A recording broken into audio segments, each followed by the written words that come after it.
pessoal, começando mais um M, o seu programa de empreendedorismo, marketing e entretenimento aqui no YouTube. E hoje, meu amigo de bancada, André Carvalho, seja muito bem-vindo. Temos uma ilustre, muito bacana convidada que vai conversar com a gente durante o programa inteiro, vários assuntos legais, vários temas bacanas.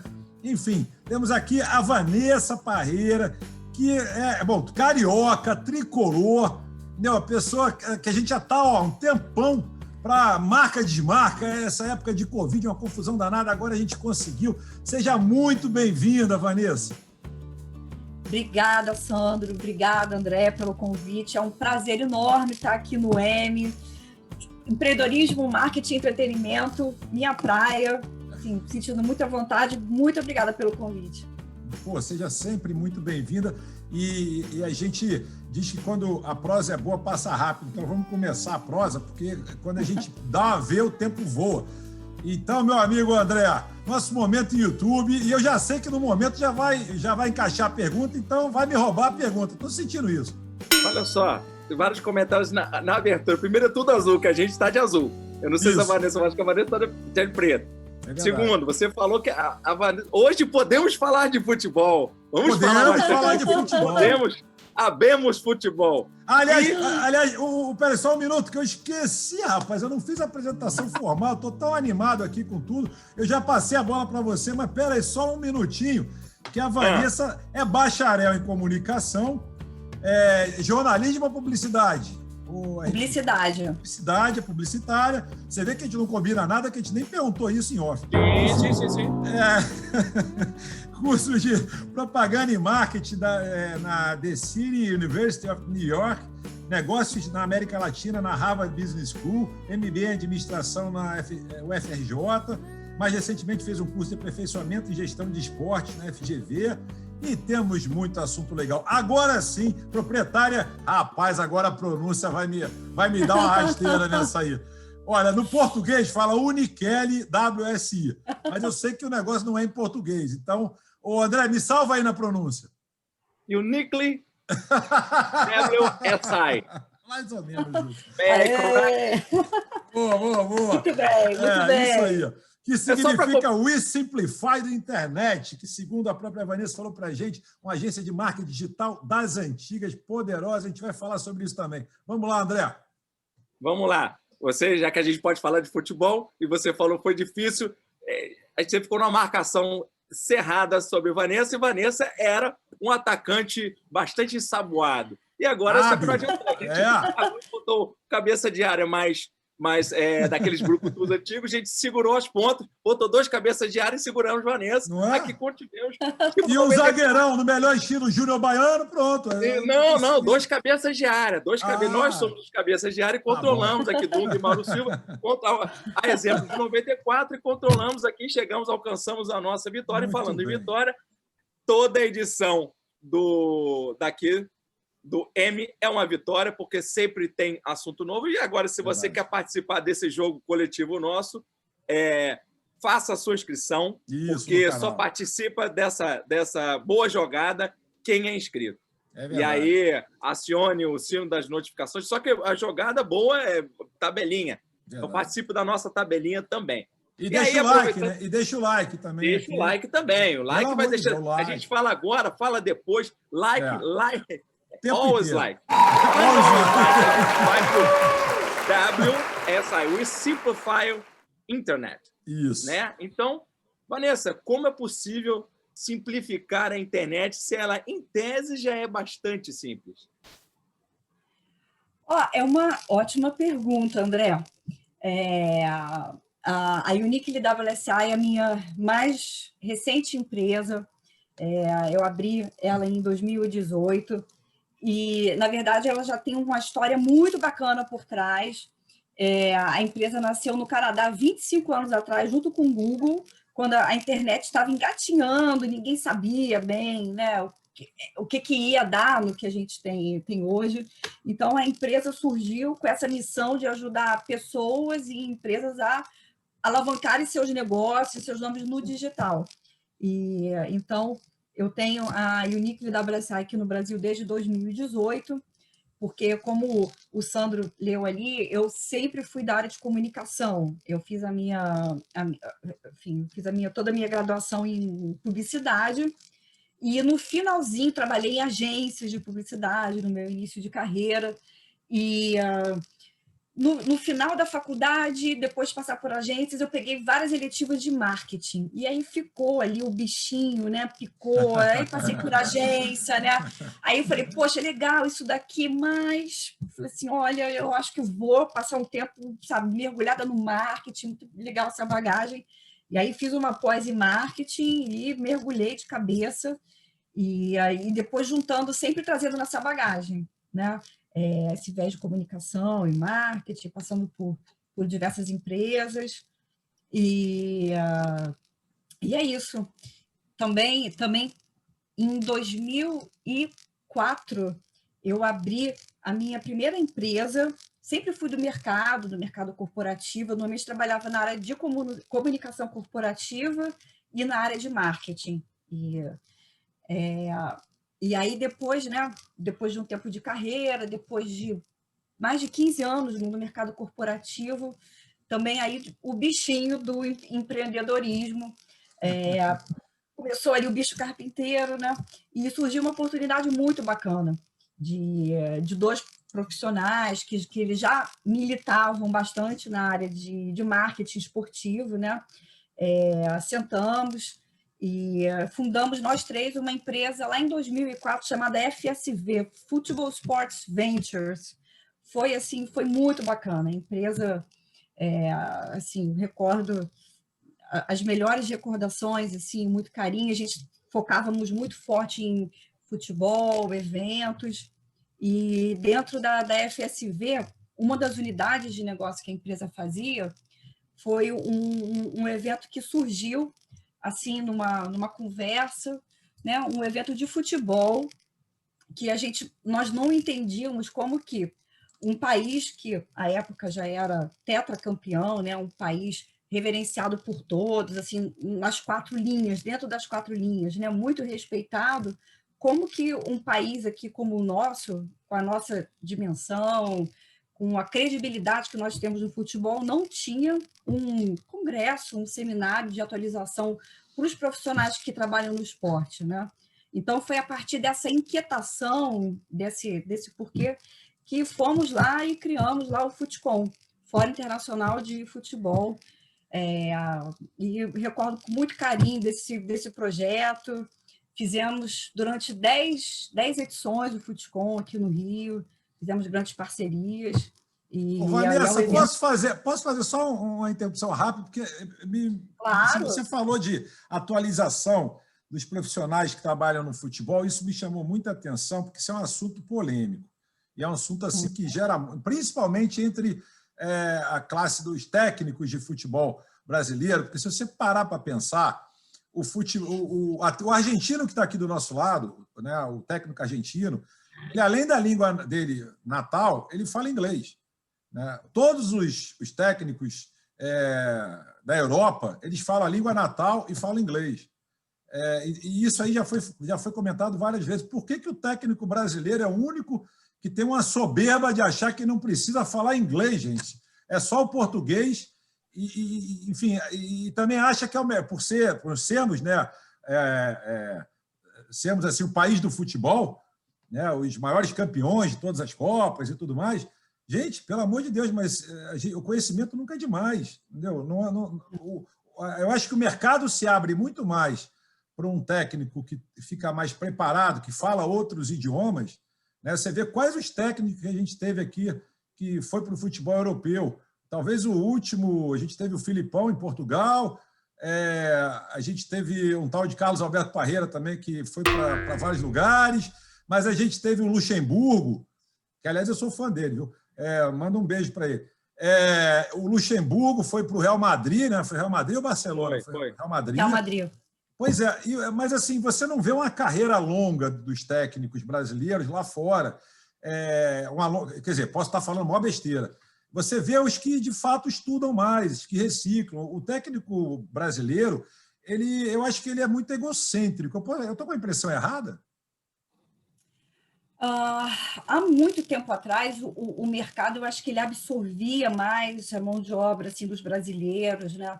Isso estou falando lá no final de 80, 90, Sim. o mundo árabe, né? Eles Sim. contratavam muitos brasileiros, né? E não necessariamente todos falavam inglês, então o que dificultava muito eles acreditavam muito que eles chamavam do Brazilian School, na filosofia Sim. de jogo, né?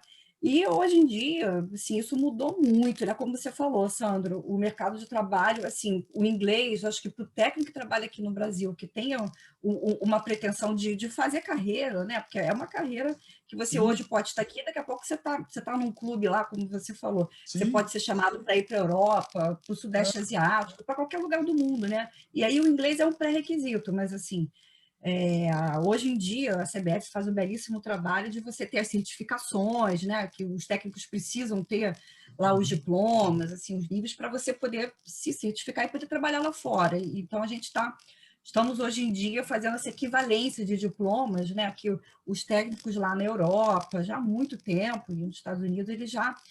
você estuda e vai pegando as certificações, conforme as suas certificações, você está apto a treinar uma equipe maior, uma equipe menor. Né? E aqui no Brasil a gente está trabalhando no sentido de ter uma equivalência desses certificados, né? Porque não faz sentido você se formar aqui e chegar lá, o seu diploma não vale, ele tem que valer em qualquer parte, né? Tem que ter um currículo, aí, um núcleo comum. Hoje em dia, então, já tem essa mudança, mas realmente, para quem não fala inglês, é uma barreira. É uma barreira e outra, né? O estudo, né? Porque o cara sai daqui querendo levar o Brazilian School para lá e muitas vezes lá está melhor do que aqui. Você vê a Alemanha que deu de 7-1 na gente aqui em casa, né? Que foi aquilo ali, foi um negócio que, gente, eu fiquei tonto. Eu falei, cara, o que está acontecendo? Entendeu? É um negócio. Uma das poucas vezes que eu vi o Galvão Bueno gaguejando, sem saber o que falar, completamente perdido. Eu falei, cara, não tem explicação. A gente fica com aquela... Entendeu? A gente tem que baixar a nossa bola, literalmente, falando o jargão, né, futebolístico, e, olha, pô, a gente precisa reconhecer, Sandro, que não somos mais os melhores. Né? Vou dar um pitaco no seu complementar, vou fazer meu arsenal de literatura de futebol vir à tona e meus tempos de jornalismo esportivo. O que acontece? Aí a Vanessa até prova, que é a prova viva, até pelo conhecimento, até pelo futecom que ela conheceu.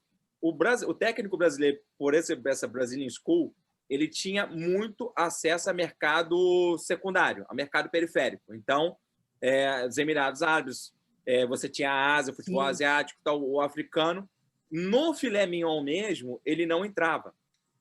Não é a questão da língua, porque às vezes ele ia com o tradutor. Vanessa pode até me confirmar. O tradutor fazia, mas porque valorizavam, como ela mesma falou, essa escola brasileira.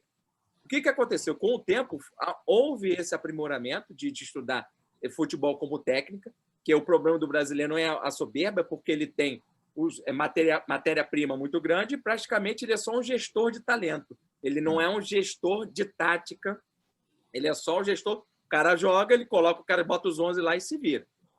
E que hoje em dia a exigência é outra. Aí, baseado nisso, que eu vou fazer a pergunta para a Vanessa, que é o seguinte, até o futecom ajuda.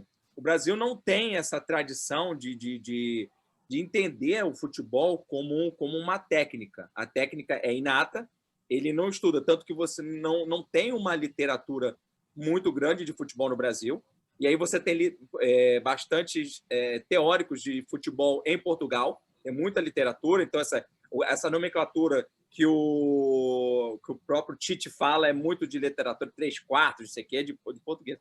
Por que no Brasil isso ainda é tão pouco estimulado? Faz parte da nossa cultura de pouca leitura, estudar-se pouco a técnica e aprimorar-se tanto? Eu acho que nós estamos em um processo, eu acho que estamos em um caminho. Eu acho que, como você falou, o André, eu acho que o brasileiro ele vai muito de uma forma empírica, né? Ele já trabalha ali, ele já cresce. Então, assim, ele vai gerenciando ali os recursos que ele tem, né? Então, e normalmente ele consegue fazer um belo trabalho, mas... E aí também, até muito tempo atrás, não era obrigatório que você ter todas as certificações, como normalmente é lá na Europa e lá fora, para você poder atuar profissionalmente. Então, você podia trabalhar mesmo sem ser certificado, né? Então, você ia aprendendo ali na prática. Então, eu não, quer dizer, eu não diria que não gosta, talvez, de estudar, mas, assim, talvez não houve as condições lá atrás, as exigências, né, para você ter aquele embasamento, conhecimento teórico, né? Então, assim, você ia muito ali na prática. E agora, acho que a gente já tem um tempo que a gente está nessa virada de chave. O que, assim, quem ganha é o futebol, em termos de profissionalismo, né, em termos de equiparação, de podemos exportar os nossos gestores para lá, além dos jogadores, que, né, isso nem se fala, mas eu acho que a gente está vivendo esse momento. Verdade. Aliás, eu acho, só para fechar, eu acho que, de fato, a gente tem excelente mão de obra, excelente, tanto na parte de técnica, como gestores, como profissionais, né, de bola. Eu, particularmente, acho que, de fato, essa certificação é uma coisa muito legal. Eu vi recentemente, eu não me lembro qual técnico, dessa nova safra, falando que passou um tempo fazendo um curso lá no Barcelona, University Barcelona, coisa assim, que criaram lá a Universidade do Barcelona mesmo, e ficou um tempo fazendo curso em vários centros de excelência. Eu achei sensacional, e o cara está aí, está despontando, quer dizer, conhecimento nunca é demais. Eu sou professor universitário, eu sempre falo isso.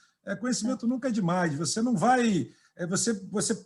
bem material você pode ter um dia, pode não ter. O conhecimento é seu. O conhecimento vai contigo o resto da sua vida. Entendeu? E é uma coisa que ninguém te tira. Entendeu? Eu acho sensacional isso. Né? É sensacional.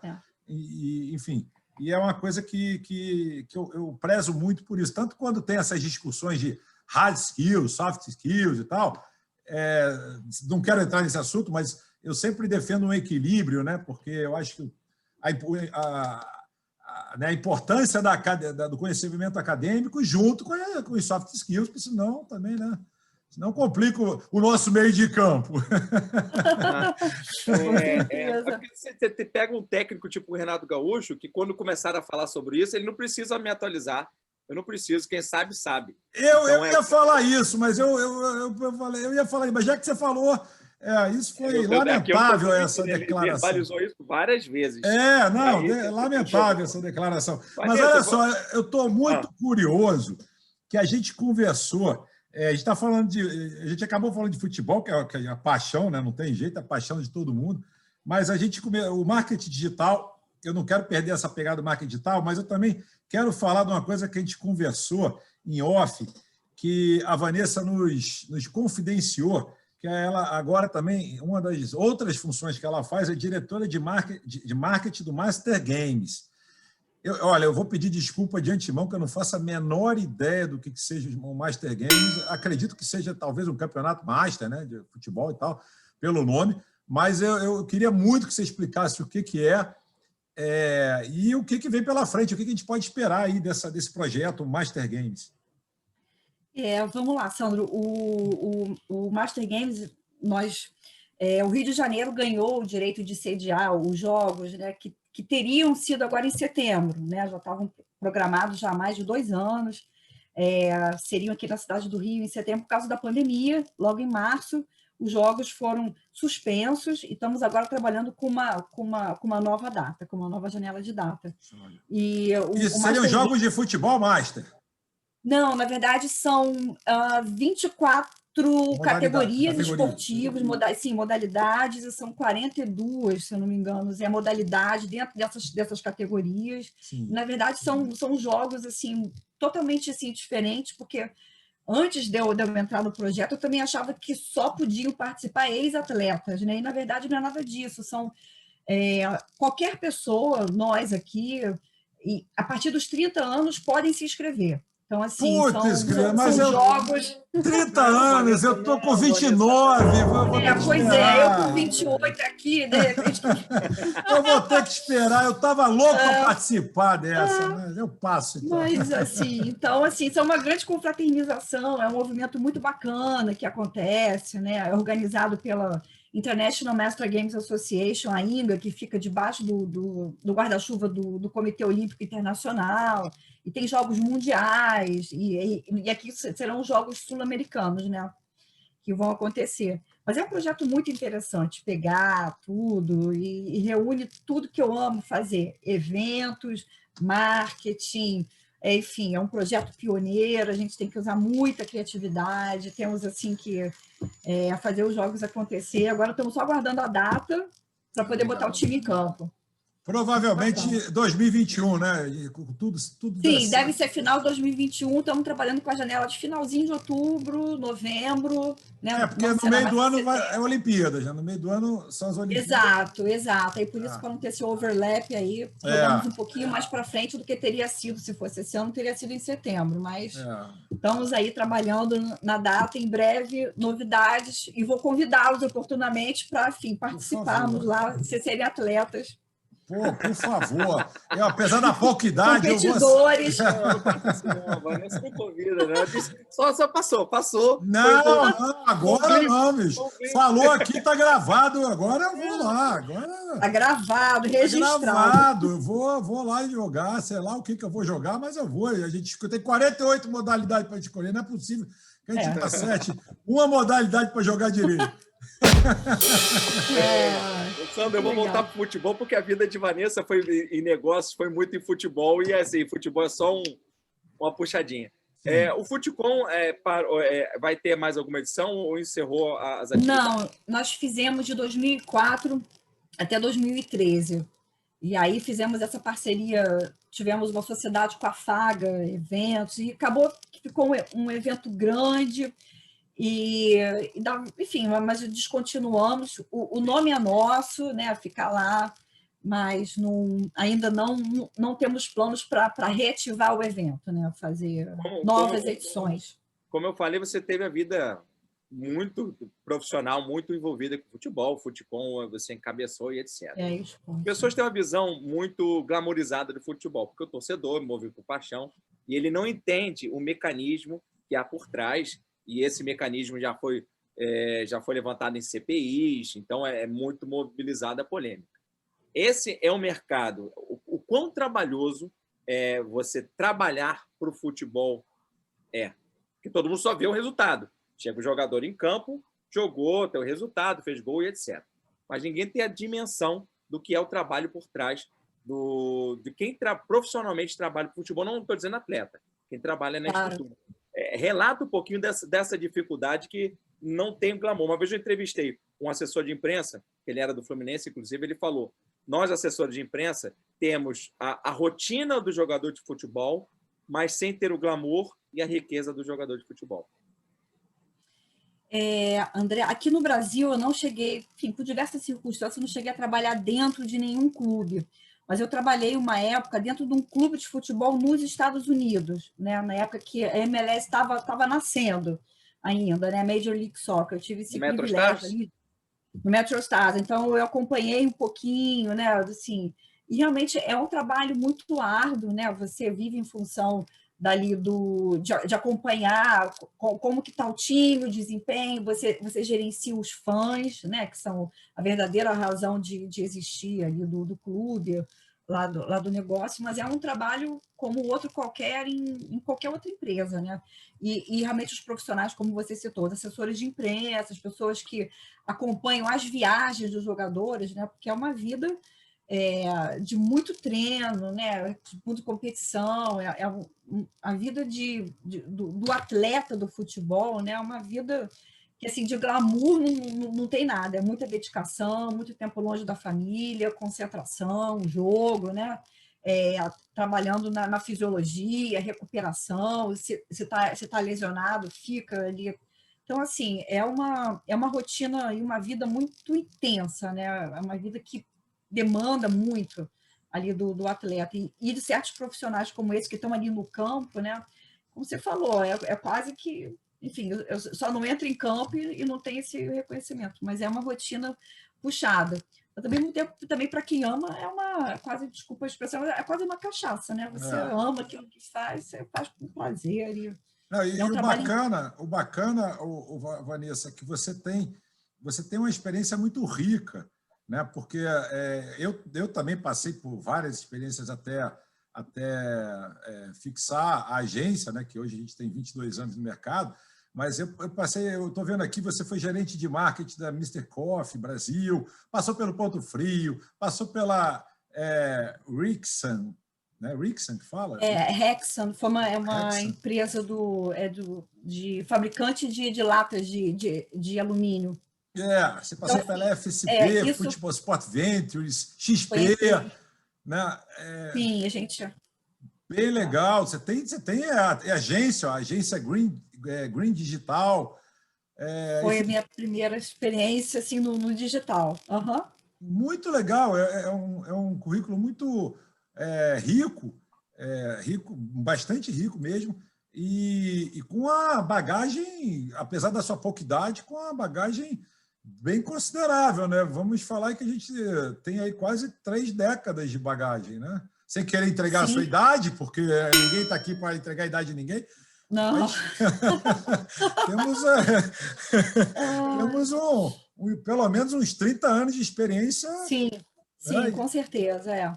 Como eu te falei, assim, comecei de publicitária de formação, logo fiz minha especialização em marketing, então sempre trabalhei ali no início, comecei na carreira, agências, departamento de comunicação, e depois no Mr. Coffee foi a minha primeira experiência, assim, de fato, como gerente de marketing. E você precisa usar toda a sua bagagem de comunicação, né? Então, uma coisa, como um quebra-cabeça, uma coisa vai se encaixando na outra, né? Verdade. Então, você vai pegando seus skills lá e pega seu conhecimento, enfim, são segmentos diferentes. Depois da Mr. Coffee, eu fui para a Rexon, e aí gerenciei toda a área de comunicação, e aí tinha o marketing de lá, era um marketing, na verdade, acho que quase não existia, né? Porque o nosso cliente final eram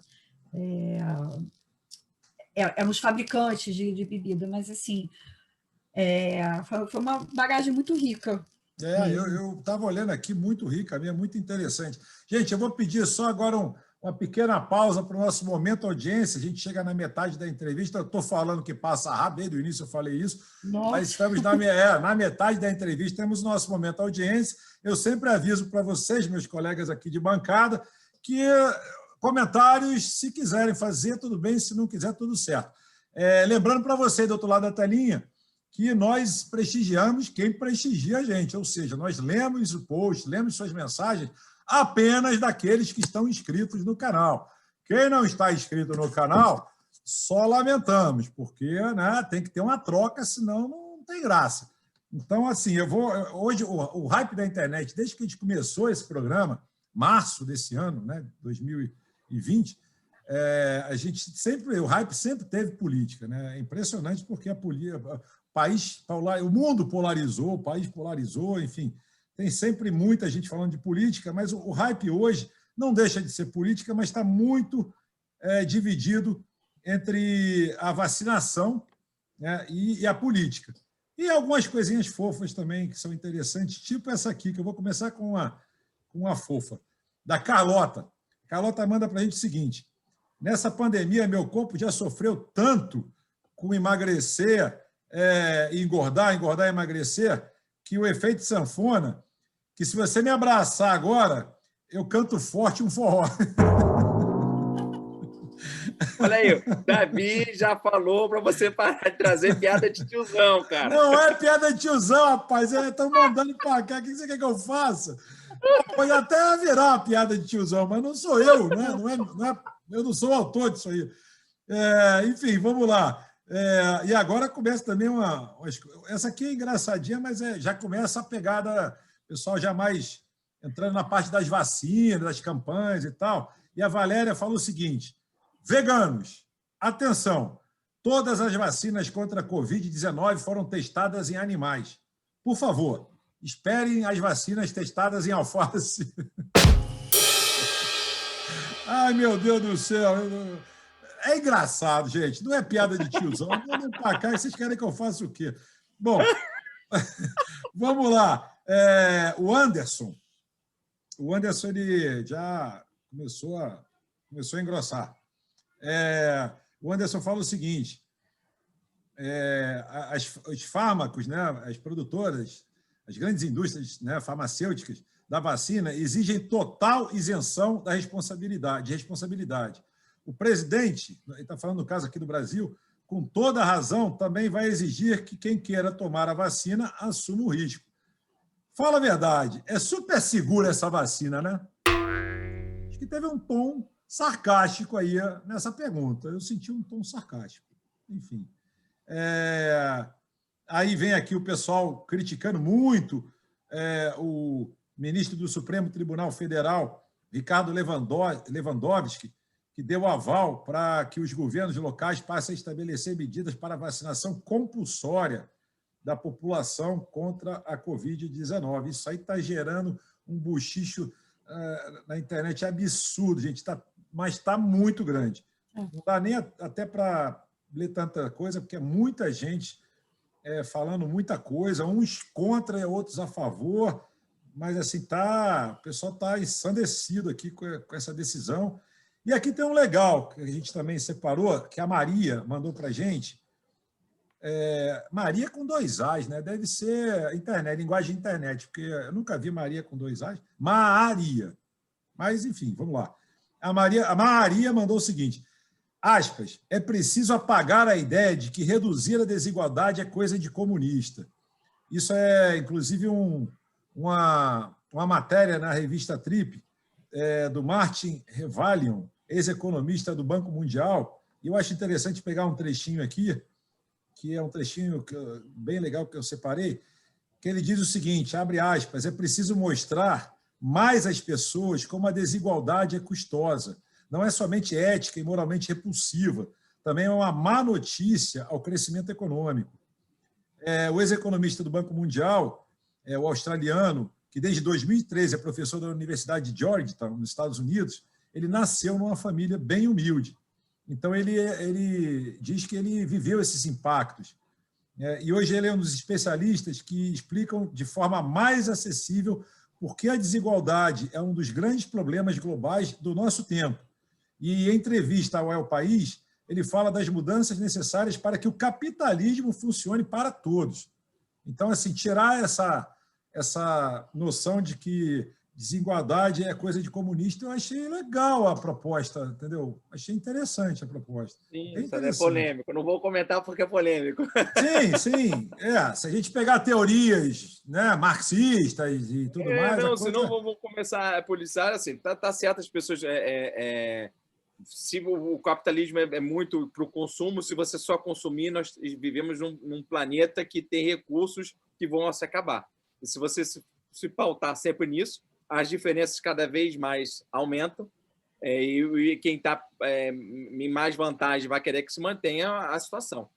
Aí é uma questão de disputa de poder, de você politizar, dizer que é de comunista ou não comunista, e aí é uma conversa bem mais longa.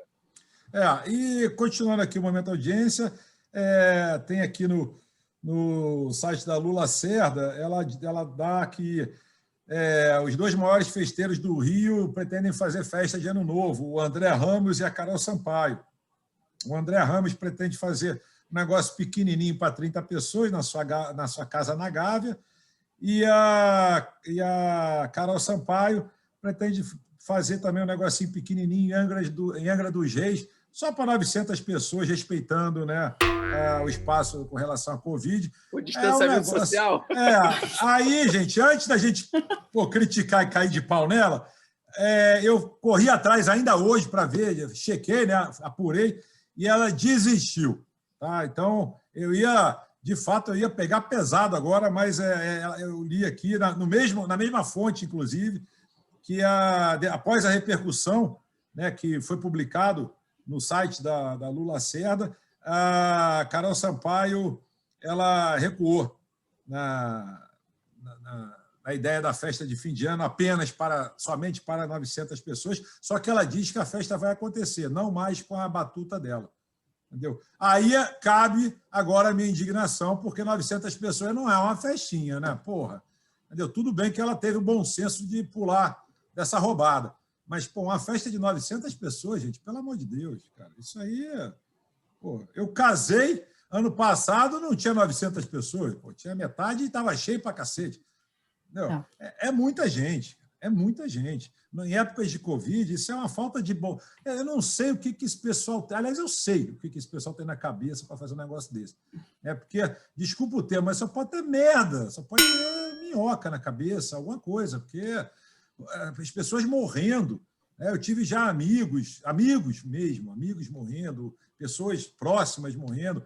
Cara, é um negócio muito sério. As pessoas brincam com coisa séria. É um reflexo de sociedade individualista, porque eu falo que o Covid, essa pandemia, é uma doença social. Por que é uma doença social? Porque você tem que pensar não só em você, mas no outro.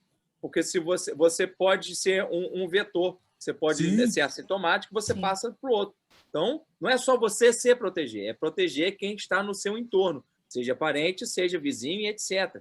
Só que a sociedade é imediatista, é egoísta e assim ela é, e vai se perpetuando esse processo. Por isso que as pessoas querem sair, não pensam, não está sentindo nada, não tem o problema comigo. Aquela famosa falta do espírito de coletividade. E essa segunda onda também eu já li muito que está sendo mais impulsada pelo público mais jovem, né? Que já estava realmente muito cansado de ficar confinado, aí começa se reunir em pequenos grupos, aí se aglomera mesmo que seja um local aberto, mas tem ali, se você olhar por longe, deve ter umas 50 pessoas, e aí isso, enfim, é um e não é assim, cheio. Né? Dizem que é o repique da primeira ainda. Aqui no Brasil estão falando isso, estão falando que a segunda onda é mais para que a primeira não acabou, que a gente, na verdade, deu uma oscilada, mas agora levantou consideravelmente. Gente, aqui, outro, o Valmor, o Congresso, isso é uma matéria do Portal Terra, Congresso do Peru aprova fim da imunidade parlamentar. Pô, isso poderia ser muito bem copiado aqui, né? Poderia ser muito bem copiado. Esse negócio de imunidade parlamentar só alimenta a corrupção, na minha opinião. Tá? Na minha opinião.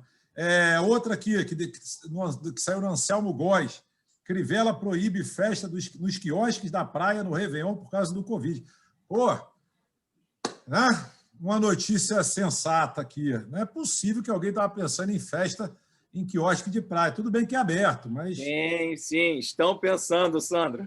Inclusive, já várias festas já estavam vendidas. Está um quiprocó no grupo de evento aqui que eu participo, que tem vários produtores, e aí, enfim, agora o mercado está confuso. Verdade. A gente está... Bom, o programa vai ao ar, provavelmente o assunto que eu vou citar agora já vai estar resolvido, mas a gente também está com um caso agora, ontem, hoje, de ter Búzios ter entrado em lockdown. Né? Então, imagina quem programou, né, e tudo mais. Enfim, a rede hoteleira... Em março, lá, reservou, lá, imagina, eu vou passar o meu Réveillon em Búzios, no início da pandemia. Pessoas do mundo inteiro tendo uma confusão danada, o comércio já falando que não vai aguentar, porque é a principal festa do ano inteiro, né? É onde eles conseguem faturar para se manter boa parte do ano enfim. Cara, é aquela coisa, a gente tem que entender um lado e o outro. É muito complicado isso, porque Búzios, eu tive em casa em Búzios mais de 10 anos, e passei o ano novo, o último ano novo lá. Não tem jeito, cara. Lá, como é que você está naquela rua do vai e vem e não tem aglomeração? Aquilo ali já é uma aglomeração, né? Por mais cuidado que você tenha, Búzios é sempre... À noite é sempre o centro ali, é sempre aquela coisa, os barzinhos e tal. E pousada cheia, né?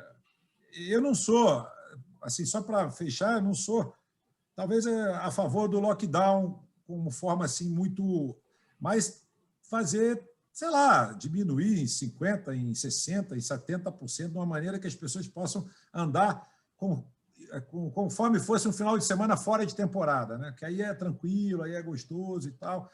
O problema é o crivo desses 60%, 50%, porque aí o outro se sente alijado, aí vem para poder integrar, ali entrar nesse grupo dos 60%, ele vai pagar mais, aí o valor... Assim, é complicado, brasileiro complicado. Que não respeita a lei, norma, aí vai furar, é difícil. É difícil. Bom, mas eles estão lá entrando com recurso e provavelmente agora, por esses dias aí, deve se manter ou deve mudar, mas enfim. a gente torce sempre pelo bom senso, né? O bom senso sempre é a melhor solução. Então, tomara que a decisão seja embasada no bom senso e não visando, né, apenas o lucro, visando, enfim. Sim, os interesses econômicos. Tem que pensar na saúde, né, na economia, mas assim, o dinheiro não pode ser o principal. Né? Que adianta você ter tanto dinheiro e pegar um negócio desse, é complicado, né? Eu sempre falei isso, saúde é em primeiro lugar. Entendeu? Você com saúde, você conquista, vai à luta, ganha dinheiro, faz e acontece. Sem saúde, cara, você não faz absolutamente nada e ainda pode passar um bom tempo assim num leito, numa situação, uma situação deprimente. Então, não adianta botar na frente o econômico, na frente da saúde. Nesse ponto, eu discordo de vários governos, inclusive, mas entendo que a economia tem que se movimentar.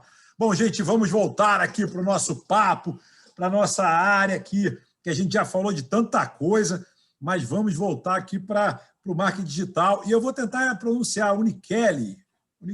Não, acertei? Unikelly. Eu vou no aportuguesado, que eu estou sentindo que essa palavra me pegou. E olha que eu falo inglês, mas essa palavra me pegou. Mas tudo bem. O que você vê, Vanessa, assim, o nosso, digamos assim, o nosso horizonte para planejamento a médio e longo prazo não dá, né? Enquanto a pandemia tiver, planejamentos são curto prazo e curtíssimos prazos, né? Então, eu falo com o cliente, coisa que a gente fazia, né, planejamentos longos e tudo mais, hoje os planejamentos são praticamente semanais, quinzenais e, às vezes, diários, né? Às vezes, a ansiedade, a pessoa começa a se desesperar, enfim.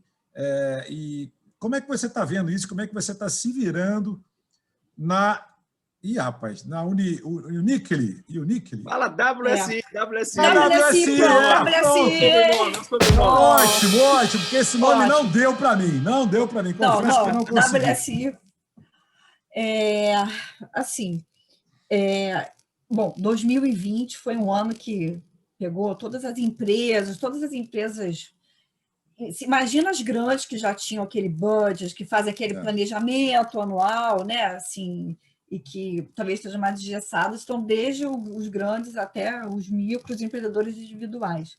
Mas eu costumo dizer que o digital, você tem a grande vantagem de você ser muito ágil, né? Então, assim, o que aconteceu? Logo quando surgiu a pandemia, montamos alguns grupos, algumas forças-tarefas, ligar para os clientes, assim, tentar entender o quão o negócio daquele cliente foi afetado, né?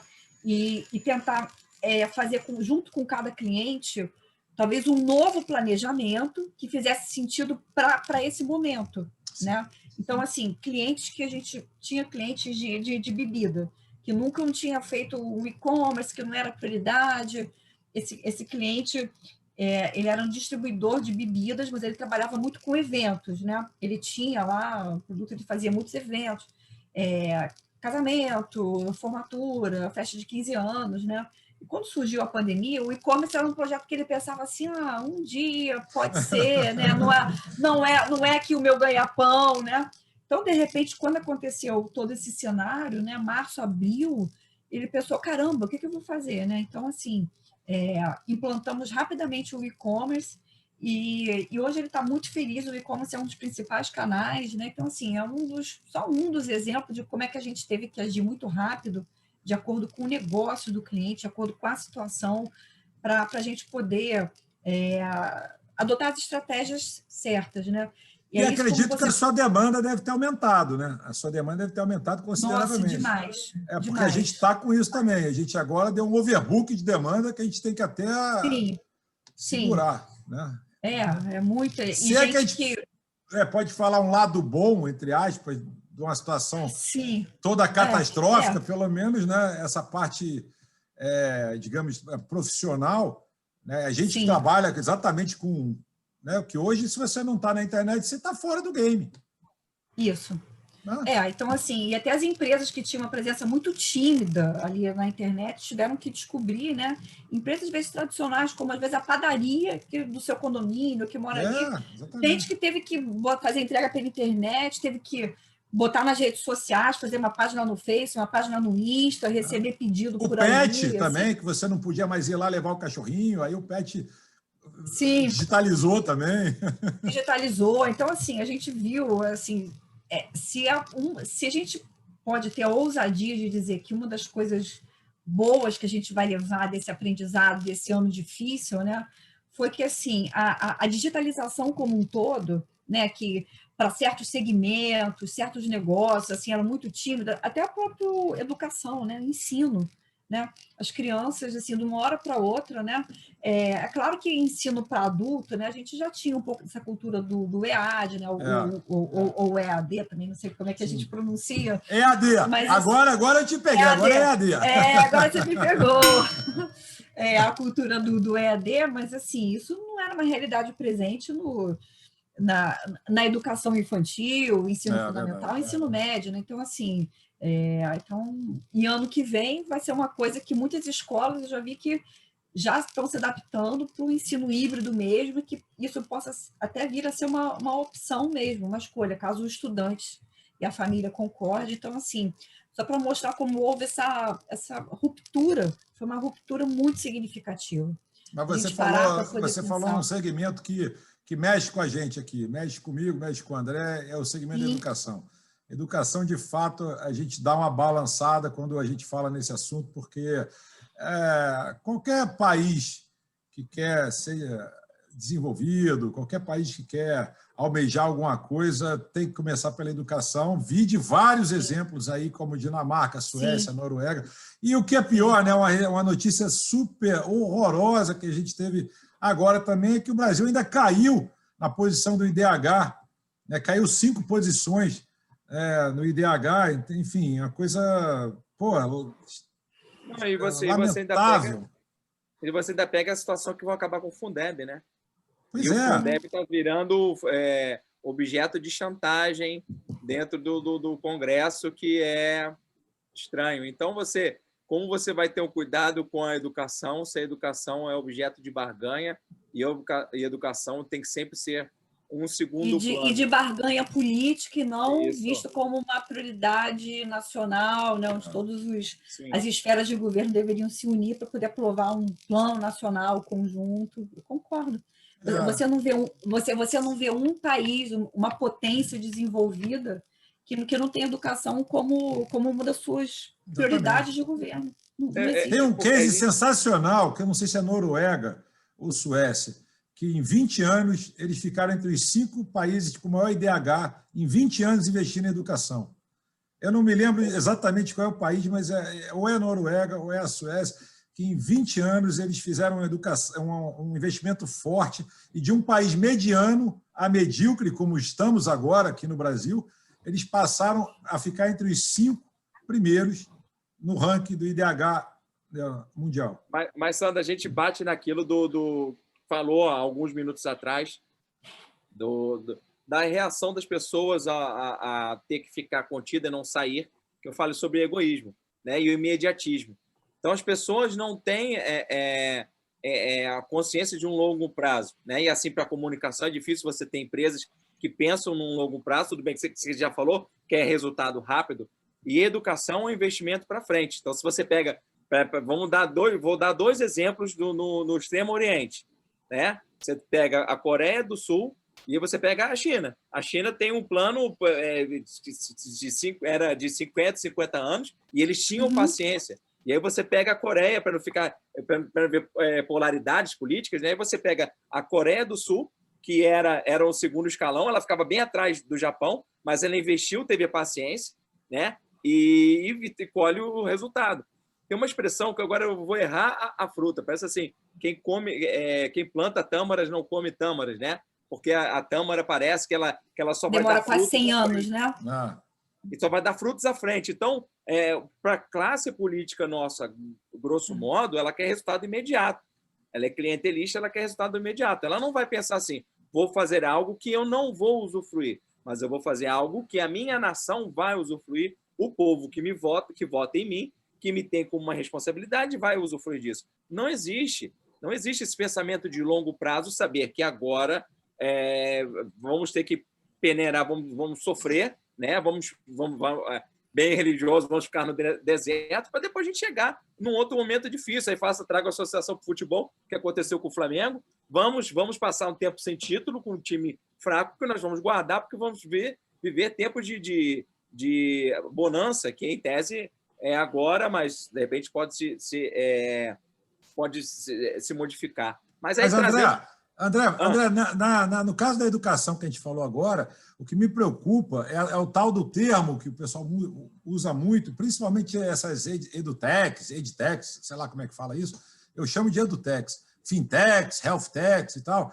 mas as edutechs, elas estão vendendo muito o conhecimento do agora, que é aquele conhecimento que o jovem precisa para arrumar um emprego agora, para poder desenvolver algum trabalho agora, em detrimento do desenvolvimento acadêmico. Eles estão falando, para que fazer uma faculdade? Cara, eu estou vendo isso constantemente, eu não sei você, Vanessa e tal, mas eu estou vendo isso constantemente, anúncios de várias edutechs, colocando assim, para que ficar 4 anos numa faculdade se você pode aprender em 6 meses, sei lá, isso, entendeu? É preocupante esse conhecimento. Olha, Sandro, você tocou num assunto bem interessante.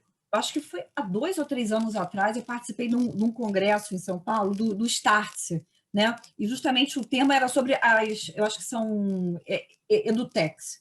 Então, foram, assim, um dia inteiro de debates riquíssimos, porque era justamente, né, a maioria das pessoas ali, assim, muitos fundadores de startups ligados à educação, né? Mas, assim, muitas ferramentas, na verdade, que foram apresentadas lá, muitas soluções, eram soluções que vinham auxiliar o ensino tradicional, né? Então, assim, e era muito interessante você ver, porque ao mesmo tempo que, assim, as palestras de abertura, muitos falavam, olha, o seu filho vai estudar hoje e, de repente, a carreira que ele vai estudar, de repente, daqui a 5, 10 anos, as profissões do futuro ainda não foram inventadas hoje, né? Então, aquela coisa...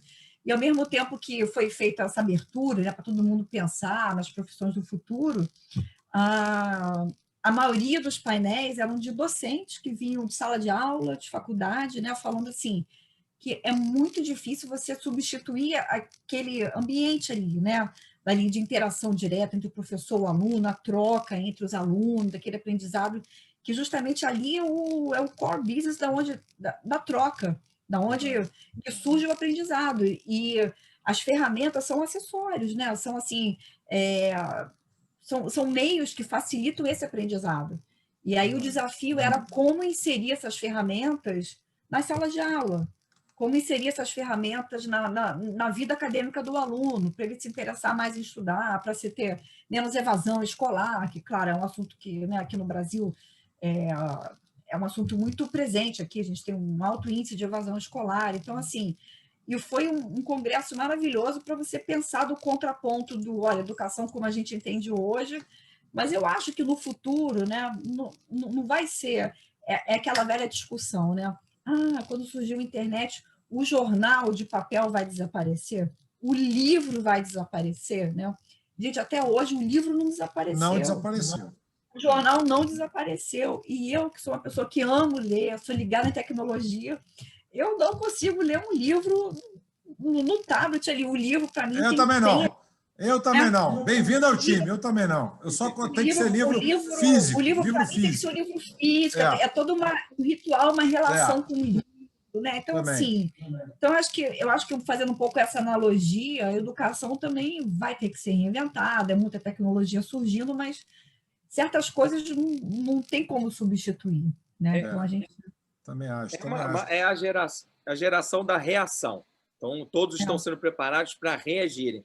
E a disruptura que existe é uma disruptura só técnica, ou seja, você está mecanizando as pessoas. Qualquer estímulo a pensamento crítico, que é muito ligado à área de humanas, é derrubado, porque uma área de humanas não dá dinheiro, não faz a empresa dobrar. Então, a disruptura é só técnica. E você vai ter essa geração que daqui a pouco vai ser substituída por máquina, que vai pensar mais rápido essa questão técnica, e não vai pensar no humano. Então, para que humanizar o processo? Humanizar dá trabalho, as pessoas têm dores de cabeça, as pessoas têm momentos de depressão. Não, vamos tornar a questão mais técnica, porque ser técnico traz mais lucratividade. E por aí vai. Senão a gente vai alongar aqui. Aproveitando esse momento de papo de e-book, de livro, a gente podia dar a nossa dica de livro, então, né? Eu não sei se eu peguei todo mundo de surpresa, mas enfim, eu me peguei de surpresa.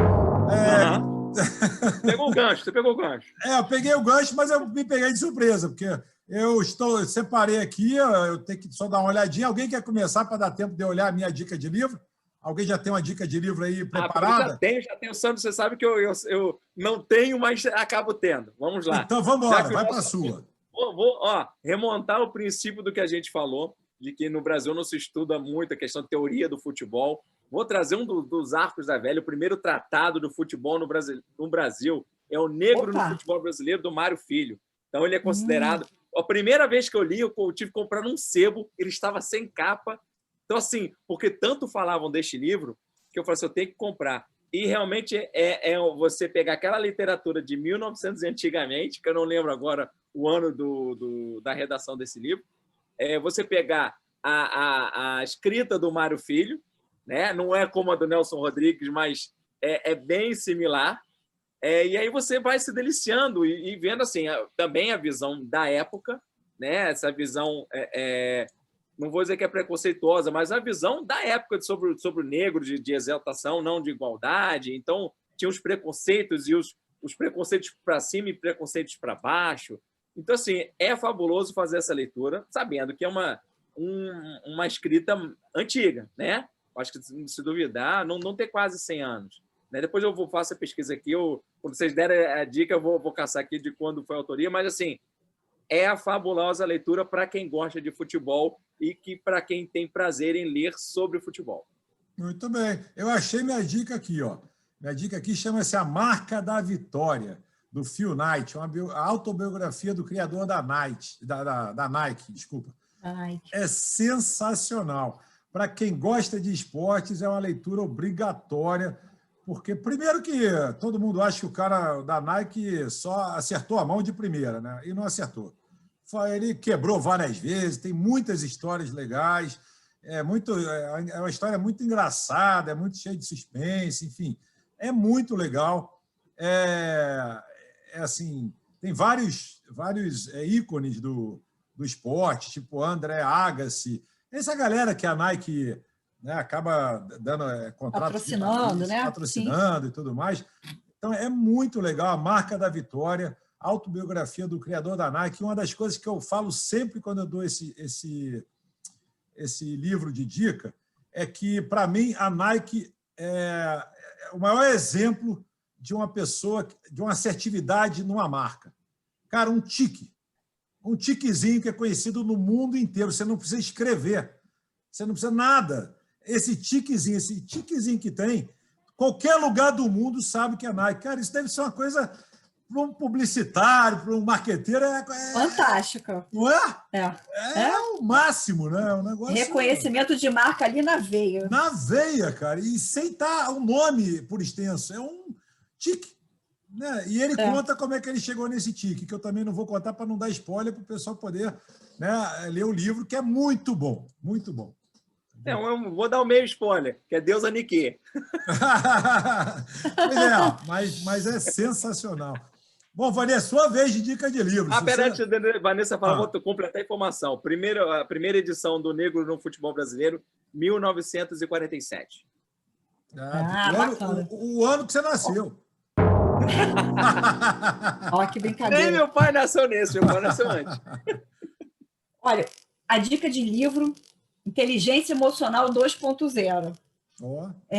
A gente falou de educação aqui, eu fiquei pensando, falei, não vou dar dica de livro de esporte, não. Esse é a Marca da Vitória, eu já li, muito bom, Sandro, muito bom. E aí, como eu estava falando de educação, filhos, esse livro eu comprei, maravilhoso, eu já tinha lido Inteligência Emocional, É o mesmo autor? É o mesmo autor? Não. Não? O outro é Daniel Goleman, né, que escreveu Inteligência Emocional. Eu li, um livro denso, muito bacana. E aí aqui, esse livro é um pouco diferente, que ele tem um teste que ele dá... Te diz o teu coeficiente de inteligência emocional e dá algumas dicas práticas de como é que você consegue desenvolver, né? E aí vai falando um pouquinho, são por pessoas bem conceituadas também. Eu achei muito interessante, muito interessante. A gente fala tanto de hard skills, soft skills, né? O que é importante para todo mundo ser sucedido, né? E aqui, isso aqui é um exemplo clássico de soft skills que é fundamental para você ser bem-sucedido na vida. É aí que eu falo, na vida como um todo, nos seus relacionamentos pessoais, seus relacionamentos de trabalho, seus relacionamentos com família, filhos, né? Então, o livro trata um pouco sobre isso. Muito bacana. Legal, muito bom. Bom, dicas de livro dadas. A gente, logicamente que, cadê? Estouramos 1 minuto o programa, olha que maravilha. Eu nem estava... O papo está tão bom que eu esqueci até de controlar o horário do programa, gente. O papo realmente sai assim muito bacana. E é bom, uma coisa que Vanessa, você em off falou assim, se eu falar pouco, você puxa, vocês aquilo. O papo fluiu assim, de uma forma tranquila. É o que eu falei para você, é uma resenha. A gente aqui quer tentar passar, né, a ideia inicial do M foi uma maneira de a gente passar a pandemia que a gente pudesse levar informação e bom humor, né, para que as pessoas pudessem ter um pouco também de interagir com a gente nessa pegada, mas uma pegada bem leve. Às vezes a gente fala uns assuntos bem pesados, mas faz parte também. Mas assim, a discussão, mesmo quando a gente discorda, eu acho até que, principalmente quando a gente discorda, é que tem que ter respeito, né? Que tem que saber, né, ouvir o contraditório e respeitar, mesmo não concordando. Entendeu? Isso eu acho...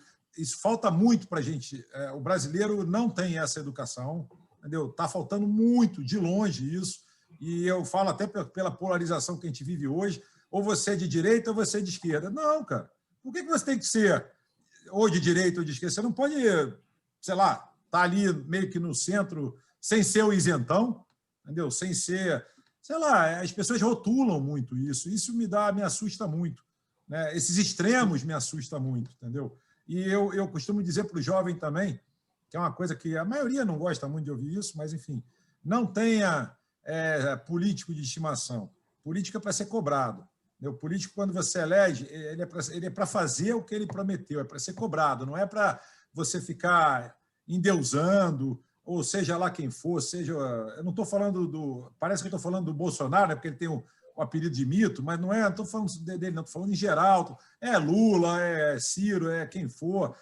Qualquer político não pode ser endeusado, ele tem que ser cobrado e muito cobrado, porque ele não está ali à toa, não. Ele está ali para trabalhar para a gente, ele é funcionário público. Sandro, uma meia discordância aqui. Você falou, a pessoa pode ser de direita, pode ser de esquerda, pode ser de centro, mas ela tem que, acima de tudo, ter respeito. Lógico. Então, tendo respeito, você pode ser qualquer posição. Você pode entender que o seu interlocutor não é você, ele pensa diferente, e a partir das diferenças você cresce. Então, por isso que no modelo educacional você entende que as diferenças são complementares. Você não é meu inimigo porque você pensa diferente. Não, você lógico só que tem não. uma lógica de... E você vai me fazer crescer. Aí eu volto ao Mário Sérgio Cortella, que eu adoro também falar, que ele fala o cara que é mais difícil é que te faz melhor. E ele conta a história de um cara que era crítico na época ele era de universidade, e que quando o cara morreu ele ficou triste, porque ele se estimulava a ficar melhor do que ele. Então, o diferente não é teu inimigo. O diferente, ele acaba sendo teu aliado sem você saber. Às vezes ele é teu melhor amigo sem você saber, porque ele está ali, ó. Ele não vai te esconder. Ele não vai te esconder as coisas. É muito legal isso. Tu falou de fugir de polêmica. Eu ia chegar a falar uma pergunta polêmica, mas só vou deixar no ar, a Vanessa precisa responder. Teve virada de mesa em 96 para o Fluminense ou não? Aí não, né, rapaz? Aí você quebra a nossa convidada. Não, só deixa, não precisa responder. Não. Deixa. Aí você está praticando bullying com ela, porque nós somos uma bancada flamenguista. Exatamente. Não é bullying. Olha só, Sandro, nós somos co-irmãos, co-irmãos. Sim. Nós viemos lá da dissidência do Fluminense. Por isso que eu falo, são as diferenças que forjam a gente. Então, a gente precisava ser essa antítese da aristocracia, do clube popular, e sim, faz tudo. Se não tiver o Fla-Flu, é o clássico mais colorido que existe. Senão não tem graça, cara. Imagina os textos do Nelson Rodrigues, que são fabulosos de Fla-Flu, do próprio Mário Filho. Então, assim, é sempre saboroso. Flamengo e Vasco, bota o clássico vovô. Então, tudo é preciso ter. Não tem graça. Tem gente, eu sou da política. Eu não acho graça quando cai o Vasco para a segunda divisão ou cai o Fluminense. Eu quero que ele esteja perto. Porque se a gente ganha, a gente brinca no dia seguinte e vice-versa, e pronto, tem os secadores de plantão. Agora eu discordo de você, eu acho mó barato o Vasco cair. Pronto, polemizei a parada. Polemizei o negócio. Sandro, se ele cai, a gente não ganha deles. É nada, ganha no Carioca. Eu quero mais ver o Vasco caindo para eu zoar todo mundo. Tá com a gente. Nada. E olha, eu vou falar uma coisa, meu filho é vascaíno, viu? Por incrível que pareça, eu mesmo, sou flamenguista.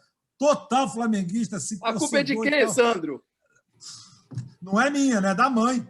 A mãe era vascaína, cara. Não dá para competir com mãe. Tá. Não dá. Aí a mãe era vascaína, adorava o Vasco. E o Vasco, naquela época, era um Vasco forte, né? Era um Vasco... Quando? Há 30 anos atrás. Meu filho fez 30 anos agora. Há 30 anos atrás. Não, o Vasco era forte, era um time forte. 30 anos? Foi a década... Foi do título do Valdir Bigode, em 92, do tricampeonato? Não sei, bicho, não sei, mas o time era forte. Bom, o fato é o seguinte, você está querendo falar futebol, estou sentindo que você está só nesse papo de futebol. Vamos aqui, então, começar as nossas considerações finais, porque a gente estourou bem mais um pouquinho do muito. E tal. E a gente tem que deixar aquele gostinho de quero mais, né? O gostinho de quero mais é sempre legal para a gente poder chamar a Vanessa várias vezes aqui, ter altos papos com ela.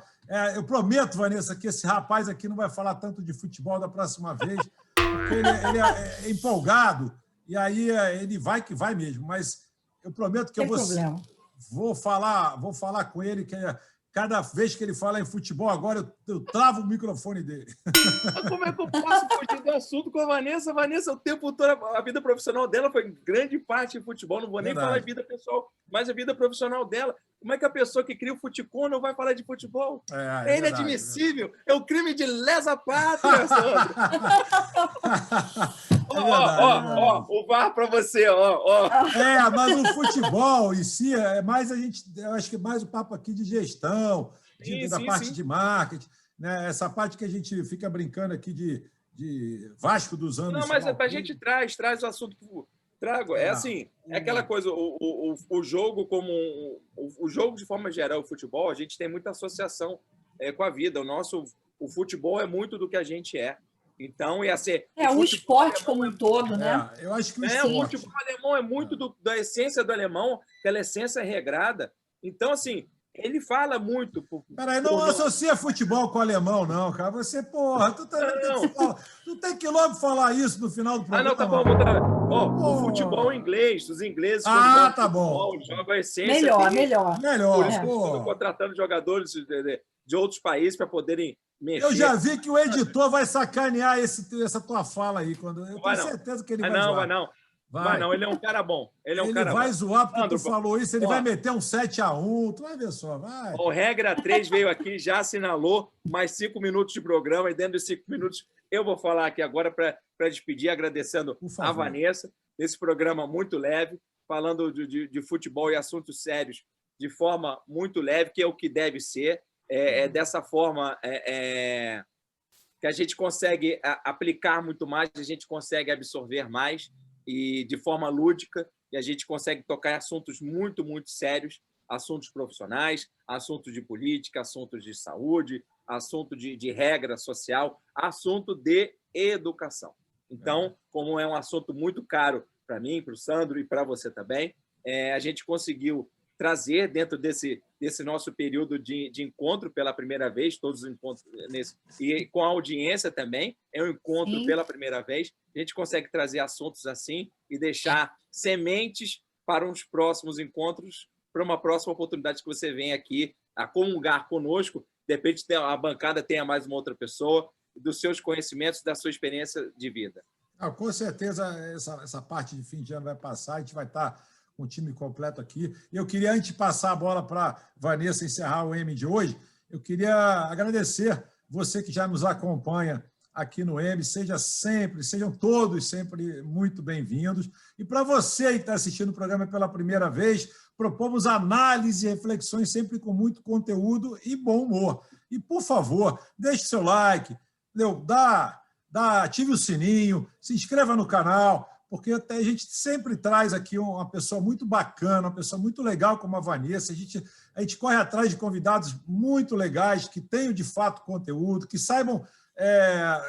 tem esse bom humor que a gente procura, né, para a gente poder equilibrar assuntos difíceis, como o André falou agora. Então, assim, é muito importante para a gente ter esse reconhecimento, ter o like, ter as inscrições, as métricas estão subindo, inclusive a gente tem, em primeira mão, a gente tem crescido muito o público feminino.